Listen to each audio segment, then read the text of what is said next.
Narito po ang Daily Dose ng Good Vibes dito sa Hit It Good Vibes! Heartwarming videos ang ibibida natin ngayon, gaya ng video ni Danica Feaster. Habang binibigyan ng regalo ang mga magulang niyang sina Tatay Arman at nanay na si SP.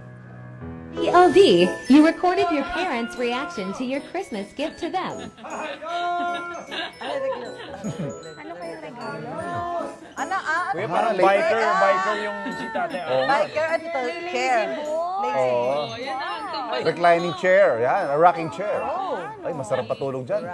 Chair, folding chair. Ayun, no? Galing. Kwento ni Nika, matagal niya nang naipangako sa mga magulang na reregaluhan niya ang mga ito ng reclining chair. Kaya naman tuwang-tuwa sila nang matanggap nila ito bilang regalo ngayong Pasko. Matagal nang gusto ni Nika na magkaroon ng magulang niya ng ganitong upuan para daw makapag-relax sila habang nanonood ng TV. Pinusuot niya ng mga netizen at ngayon ay may mahigit 600,000 views na. Oh, kitang-kita naman yung saya, di ba? Priceless yan, priceless. Dapat yan si Ivan. Patagal ng pahingal.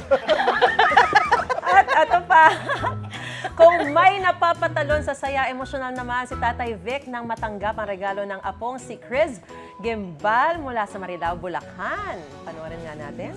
Tita ka. Tita ka. Merry Christmas!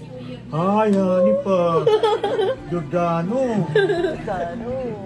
Daling. Basahin mo muna nakalagay.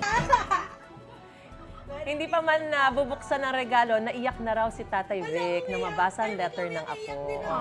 At ang regalo ni Chris sa lolo niya, branded na damit na matagal na raw pinapangarap niya ito.